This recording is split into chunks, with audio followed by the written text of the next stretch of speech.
we are not living anymore like normal animals. Normal animals don't die of old age. And okay, so to die of old age is already not normal way of life, I would say. And the first thing I want to say, that's about to understand what I would say the normal people, okay? For me, if you take a look at technological progresses, if you are, well, clever enough, you take a look at nanotechnology,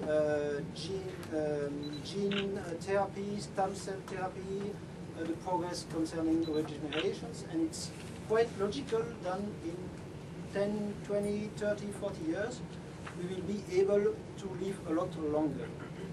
If you speak to, I would say, normal people, the people in the street, they will always think, okay, that's impossible and that's immoral. And I try to understand why are the people always thinking like this. Because, well, really, if you know a lot, if you know not enough about science, you know that we are going to live a lot longer. Yeah, and so why are the people thinking almost instinctively, no, it's not possible? Yeah, okay, there are a lot of debates about that, and not so much research into that, but I'm sure you know of like Nick Bostrom's the fable of the dragon tyrant. That's reading that story to my own children. For those of us that don't know it. Mm-hmm. Oh. So you can find this on Nick Bostrom's website. Really, yeah, you can look it up and read it. It's a good story. But yeah, definitely. I read it again the other night. Yeah, and I had read that to my children, and it was, we also were getting, I was already interested in, you know, the topics or something, but when my daughter, who's 13 now, when she was 7, she had, we had gotten the Highlights magazine for children, and they profiled children that do things like raising money for organizations, and there was a boy that had raised money for diabetes research, and he had raised several $1,000s for that. And I had talked to her about, after we had read this story, and she knew that I had donated to the Methuselah Foundation, or I had told her what the Methuselah Foundation did was that they were working on ending age-related degeneration and different age-related diseases, and she said she wanted to raise money for that. And it was a while, she was bugging me for a while because we were very busy. I think that was in fall, and then there was Christmas, and I had the 2 younger ones, and what is it, until later when she was 8, or it had come back, and she still, I think there was a project or something needed to do also at school, some community volunteering, and that came up, and I finally went out with her, and we went door to door, and over a period of about 3 months, and she raised $3,000 for for life extension, or it was for the Methuselah Foundation, which is a nonprofit. And what was so much fun about that was to go into so many different households and talk to people face to face about what their views were.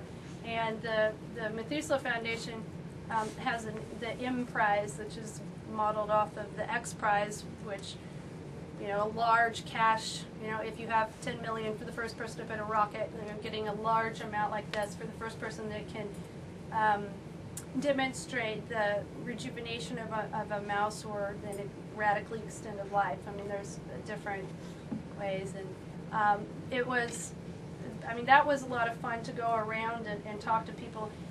And I also have talked with people that are, you know, my friends and through my church, and, you know, just doing, and with the interviews, I've had some interviews that are very hostile, that like just want to make fun of chronicists and stuff like that, but I think people, to answer that, people do support life extension and ending age-related diseases. I mean, we're working on cancer, which isn't necessarily, but things like and diabetes, and there are a lot of organizations set up to work on, ending different diseases, and aging is another thing that we have a map work of how we can tackle it with the telomeres, and we know that there are, ways that we can lengthen them, and there are ways that we can, if we could just do, this and this, and we have this, I guess, a laid out way that we can try things. I mean, people do support that. I mean, I see that people, I think that Aubrey just published with Michael Ray the book Ending Aging, and has anyone in here read the book Ending Aging? Do we have a couple people? Yeah? Okay. Well, I mean, he got some, a lot of press in America on the national television, and there were some spikes in the book, and he did get a lot of funding coming in, but that question about why, I just think that it has to grow over time, and you have to have more people going out and talking face to face, like going. Lydia's first question is what the... One sentence more. So on the other way, if you are convinced and I'm convinced that it's possible, well, in 20, 30, 40 years, but that we can act to change a little bit to make it a little bit faster, you can say it's a sort of a morally compulsory, because there are 100,000 people dying each day of old age.